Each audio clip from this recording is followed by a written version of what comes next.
Hello, I'm Douglas Drake. Welcome to Shaker Life. Tonight we continue our magazine format examining 3 topics we think you'll find interesting. We'll visit with a 50-year veteran of the Cleveland Orchestra who is unique in the field of American music. We'll find out some exciting news about the Shaker Heights Public Library system, and we'll enter the strange new world of electronic video games. We hope you'll like the show. The giant centipede about to engulf me is part of the latest electronic game, called appropriately enough, Centipedes. It's just one of scores, perhaps hundreds of electronic games into which America's youth is pouring its wealth and substance.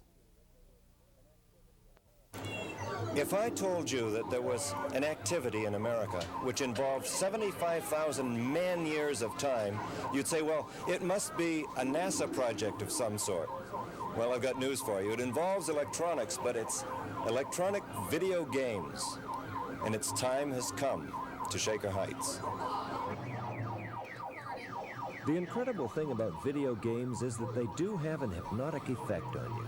It's a bit like the gambling fever that attracts some people to roulette wheels, the combination of sight and sound. The interaction with the machine is a lot of fun, too. Some people claim the games improve your hand-eye coordination. Others say it helps your peripheral vision. And some contend they learn new things, like Greek mythology. Greek mythology? Actually shoot your wings off and then come back. Sort of like the Greek mythology of the phoenix. I think it's Greek.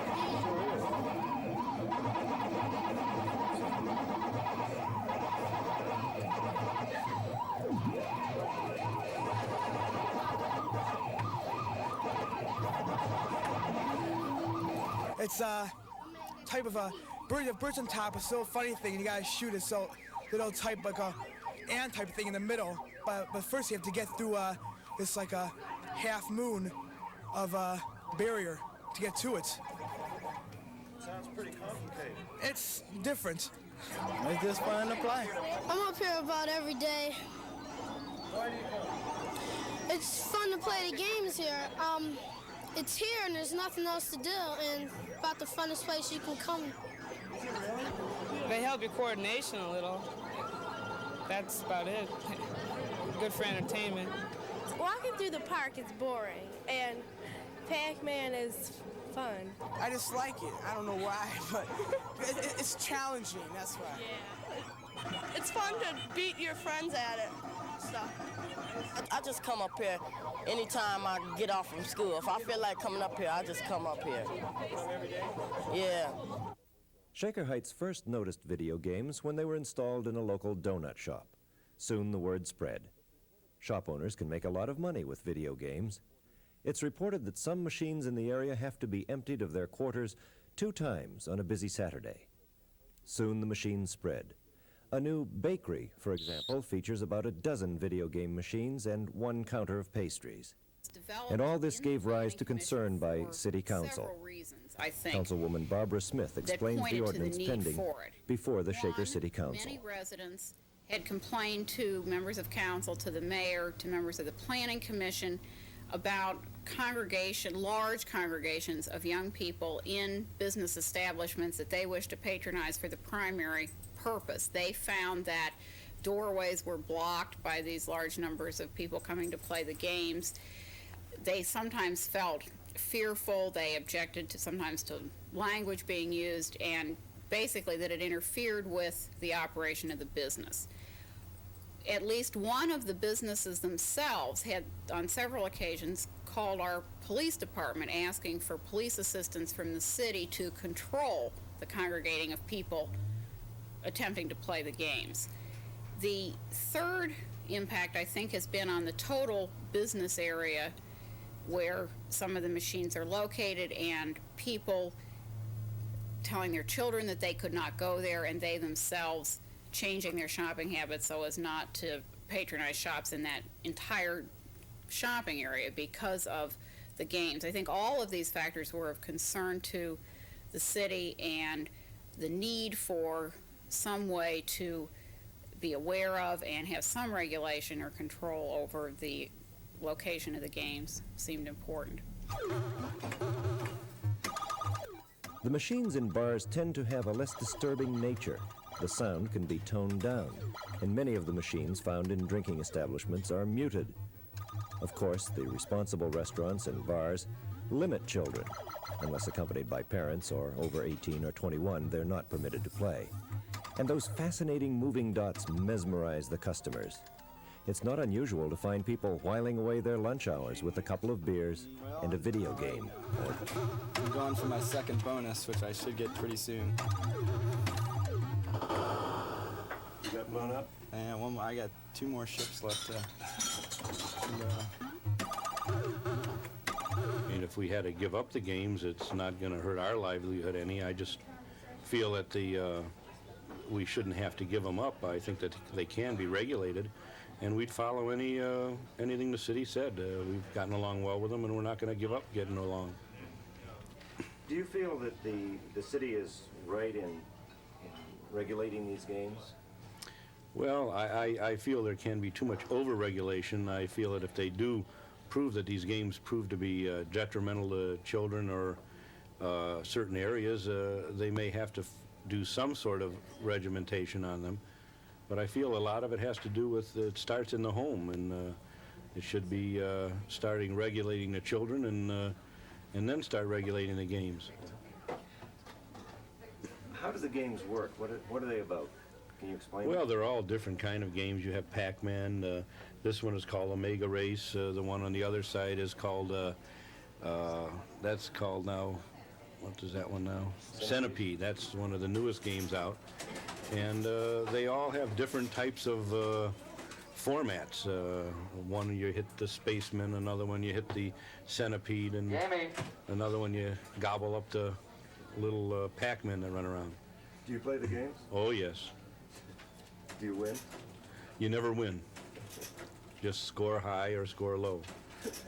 But there are places that have restrictions. Yeah. They set it up, and they called in educational experts to help them out, law enforcement experts, to set up a program where a little responsibility is going to be registered so that they're going to be doing as little damage as possible to kids. I don't think they're out to damage kids, at least the places that are run responsibly. We do have, though, many people who are just plain greedy. And I think those are the people that we really have to be wary of. They don't really care what they're doing to kids so long as they're taking in the money. Certainly making a buck is very important. That's why the place is there for them, and it's their livelihood. But at the same time, they have a certain social responsibility that they have to show. And that involves setting up rules, setting up certain restrictions on the usage of the machines. And that's real important. And I think that if we had a little bit more adult responsibility, if we had people setting up proper restrictions and rules and guidelines, we wouldn't have this whole controversy. I would say that it's really greed that has created the problem. In Cleveland Heights, there is a responsibly run game room which limits the hours kids can play. The game room manager explains. One of the things that people in Shaker Heights have been worried about is lack of control, you know, kids out in the middle of the night playing games, you know. How have you handled that problem here? Well, that goes to the management, of the business you're going to have. You know, it's like any business. You have a skating ring, you let the children congregate, you know, misuse the building or anything like that, you're going to have problems. You've got to stay away. You've got to have good management. If you don't have the management, any business, you're going to have problems. And so far, we haven't had any problems because, you know, we try to watch what they're doing. You know, we don't allow them in here during school or anything like this. Like from 10 in the morning until 3 in the afternoon, they're not allowed in here, and they know it. And from day one, we've set the regulations down. They understand that we're, you know, just because we're a business and we're trying to make money at this business, that we also cannot jeopardize them or the community, and we won't do it. How late are you open? Normally around 11. The curfew is at 11. We try to, you know, start closing 10:30 and have the kids out of here by 11, you know, because we don't want them on the streets and getting into trouble either. And the kids are cooperative about that, huh? Oh, yeah, sure. We set the guidelines, and there's no problem. Like I say, At first, you know, you'll get a little static. The kids will say, I want to be here, or they'll try to sneak in during school hours or something like this. But after a while, no problem. Once it's handled, once the guidelines are set, it's set permanently, and they know it. I have a belief that people are able to control their own actions to a degree. And I think it's up to the individual's responsibility, and in the case of kids, parental responsibility to ensure that the machines are going to be used on a responsible level. Also, I think adults have a commitment, all adults, not only parents, but adults in the community. I think we have a moral and ethical obligation to show kids responsibility, to teach them responsibility. And machines can be a threat as far as, again, money and the time spent, but I think that if we as adults can teach kids how to use them responsibly, then they might be able to gain a valuable lesson from it. Does it teach you anything about living in the world? None of these games teach you about living and where you just put your money in and play them. They're just games you play? Yeah. After you practice on them a while, you get better at them, but I don't think it really teaches you anything mentally at all. The latest word is that they're going to use the machines to train soldiers on field tactics. And if the enemy soldiers in a real war turn out to look like centipedes, purple birds, or movable green turnips, well, America will be safe.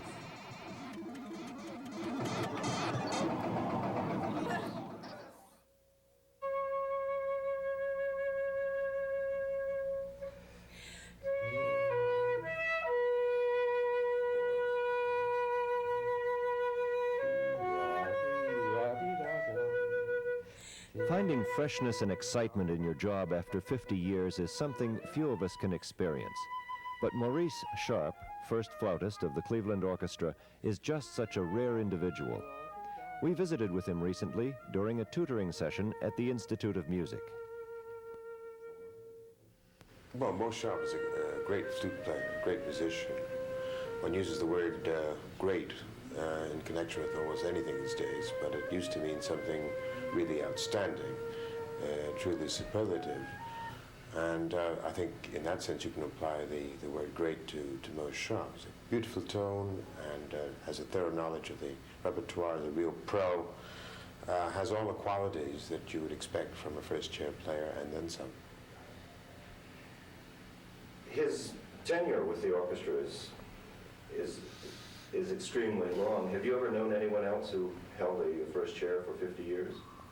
Well, there have been a few right in this orchestra, but it's very unusual for a woodwind player to be able to keep his embouchure in shape for that long. And Mo has been eligible for retirement for some years now, and in my judgment, it would have been a great loss to the orchestra for him to leave us. Mo Sharp's positive attitude is something that Maestro Mazel praised and certainly affects his students. 1, 2, 2, 1, 2,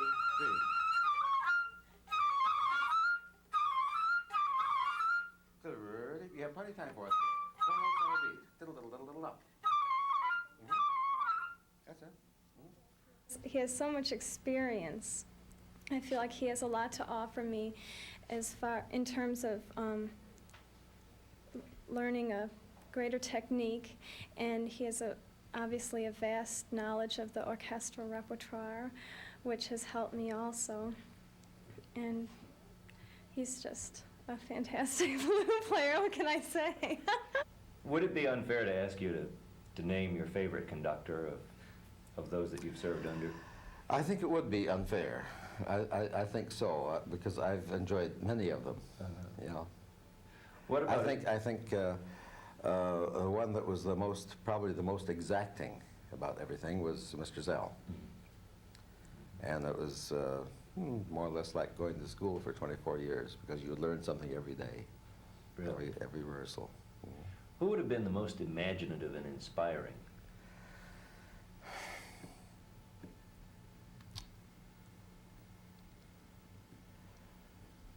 Well, let's see. Or do those go together? Right? They go together. Yeah, you know, it's hard to say. Zell was very inspiring with the classics, especially. You know, And French music, we've had a French conductor, Georges Pretsch, who had a lot of imagination with French music. Pierre Boulez also, yeah. He has, Boulez, we had a very good recording of The Rite of Spring of Stravinsky. Sound-wise, it's not as good as the last one that we made with Mr. Mazel, but that was a digital recording, you know, and the sound is fantastic, but he had a lot of imagination with this piece.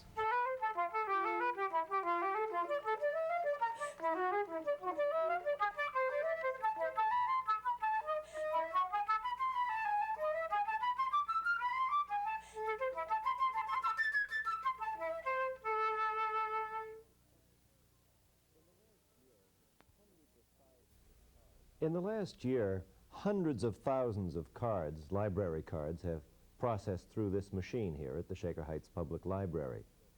Shaker residents support and use their public library system. For little kids going out into the big world, it's quite a challenge. Everything is built so big, and you're so small. And when you find a place where you're comfortable, that's a nice place. And the Shaker Heights Public Library is a place like that. For years, the library has sought to make the smaller members of our community feel at home. We stopped at the library recently to learn about what new plans the library board has for the community and how they might upgrade their services. And we just couldn't resist talking with one of the library's regular customers. Do you come to the library very often? Yeah. How often do you come? Once a week, twice a week? Every book bugs. Every book bug? Oh, I see. Do you like the library? Yes. What do you like best about it? That I get books. You get books. Good. That's appropriate. The Shaker Heights Library is much more than just books. A while back, Shaker Life learned that in a tour of the library system with some students from Moreland School. Yvette, can you see if you can find the one on there that's your grandmother? Yes. Do you see it? Here it is. There it Kenneth is. Lilly. 6210 powwow. That's right. How about that? Isn't that neat?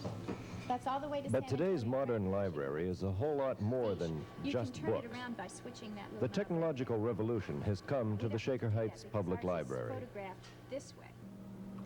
Today, the library resounds to terms like microfiche, video display terminal, computer readout.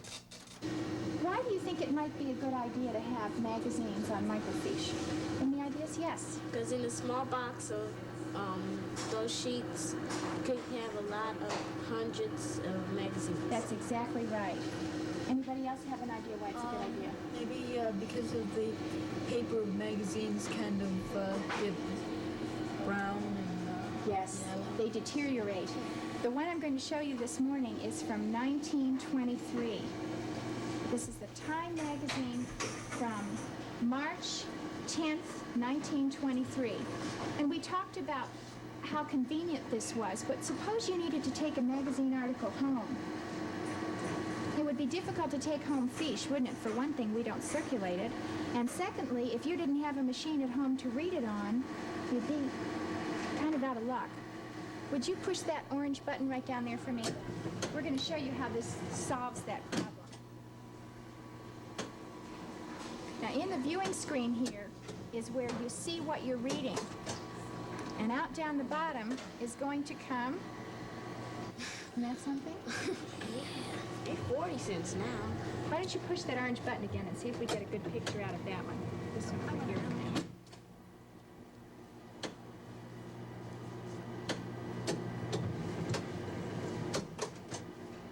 The cost for these copies is 10 cents a piece.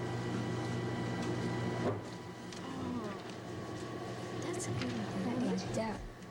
I want it. You can take them back with you to class today to show your classmates. Do you think this is something you'll make use of?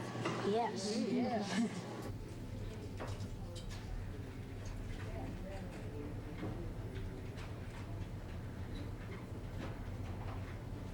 I'm standing here in the main branch of the Shaker Heights Public Library, and I noticed that the Book of Predictions by David Walachinsky, Amy, and Irving Wallace is lying here. If you looked in here, you could look back in 1950 and perhaps find that 30,000 books were the prediction of what the Shaker Heights Public Library should hold. As a matter of fact, there are 100,000 books jammed in the shelves here in this building, and that's why the library board is coming to you, the voter, to ask for a bond issue to increase the size of the library through the building of a new addition. This is the first bond issue in 31 years to come before the public. Why did the board make the decision to ask the public for a bond issue at this time? The board has been very sensitive to the community for many, many years. We have recognized problems within the library, problems surrounding the library. Patrons of the library have mentioned to us their difficulties in parking, the lack of book facilities, the lack of many services that the library should provide and that has provided in the past. Because of those problems, we wanted to look into ways in which we could better provide services. Space was the primary consideration. There was just no question that we were crowded in the library. We could not expand the functional facilities. We could not do many of the things that the staff wished to do. So the board, without any hesitation, began work toward the expansion planning. We've talked about the needs to expand for a number of years. We finally were able to reach a point where something tangible could be done. What is being shown now is the first step in the planning of those facilities.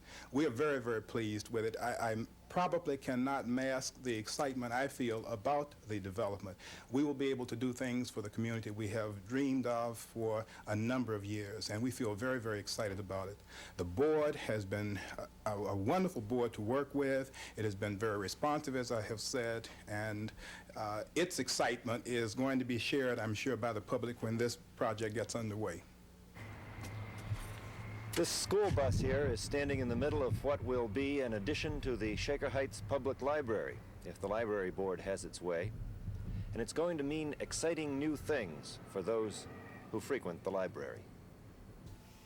Walking through the parking lot is something or other like running an obstacle course at times. Have you had a lot of complaints from clients? We have had more than a lot of complaints. We've had an avalanche of complaints from clients, especially older people who find it difficult to be nimble enough to dodge the buses and the trucks and the cars that come into the parking lot. Mothers with small children find it difficult to bring 2 or 3 of them an armload of books and dodge same obstacles. People in Volkswagens, such as I drive myself, find it difficult to dodge buses. I have had several near misses with some of these vehicles. So all joking aside, it really is a dangerous parking lot, and we do feel that by providing additional parking in 2 sections of this plan, we will be alleviating a very serious traffic problem. What will the expansion mean? Basically just more space, or will there be other facilities, services? Well, basically, the expansion will mean initially more space in which to do our operation. This building, built in 1951, was built to house approximately 31,000 books. We now have in the building just under 100,000 volumes. This makes for very crowded conditions. I think in 1945, the Shaker Heights Public Library, and I'm quoting these statistics not from a piece of paper but from memory, did something in the neighborhood of 140,000 circulations. This year, we were just under 600,000. So you can see that when this building was constructed, the volume of use was much less than it is today. And the problem we found with the collection, with that heavy demand on the collection, is there's no place to put it. We have to cancel books in order to put some new ones on the shelf, which is not good library practice. So that what we basically need is seating space, we need shelving space, and we need place to put people who come to the library to use us. So we'll feel a little more sense of freedom as we walk through the library. I would hope you would feel a great deal of freedom as you walk through the library. Yes. How much is all this going to cost? It's going to be a 20-year bond issue, capital improvement bond issue for $6 million. And the $6 million does not pay just for library expansion. The library part of the program is just under $3 million, or just over $3 million, I beg your pardon.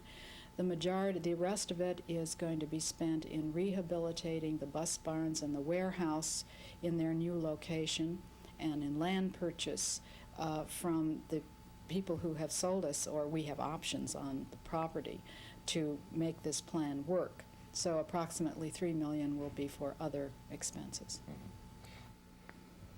As Mrs. Luton pointed out, the parking lot of the Shaker Heights Public Library main branch is a bit of a nightmare at times.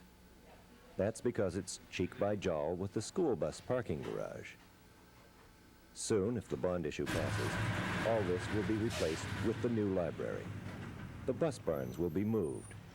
Moreland School will get a new playground, and Shaker Library patrons can move around a lot more easily.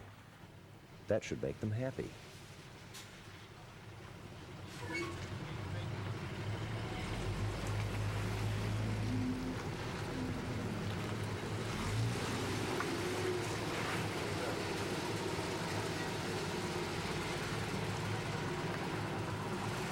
Do you find it difficult walking through this parking lot to get in to get your books? Yes, I do, especially at this time of day. It's the first time I've been here when the buses have been going. They're intending to have a bond issue and build an addition to the library. Would you like that? Yes, I would. I use the library a lot. That would be good. Does your whole family utilize the library? I notice your child is with you. Yes, some of these are his. Yeah. We use it. We don't live too far away, and I really enjoy coming here. How do you like the parking lot with the school buses and all that? Could use more room. They're talking about expanding the library. Are you aware of that? Yes. You think that would be a good idea? Yes. What's the thing you like best about the library? Well, since I have children, I really like the programs that they have for the children. That's why we were here today. And what's the thing you like least about it? The parking. There will be 300,000 or more books passing over this counter here in the main library of the Shaker Heights Public Library this year. Last year, there were some 600,000 books circulated in the city. That's an impressive number. And another impressive figure is that there are 100,000 books jammed into this building, which was designed in 1950 for about 30,000 books. And that's why the Shaker Heights Public Library is coming to you, the voter, to ask for a bond issue to build a new addition to this building. Thanks for watching Shaker Life. I'm Douglas Drake.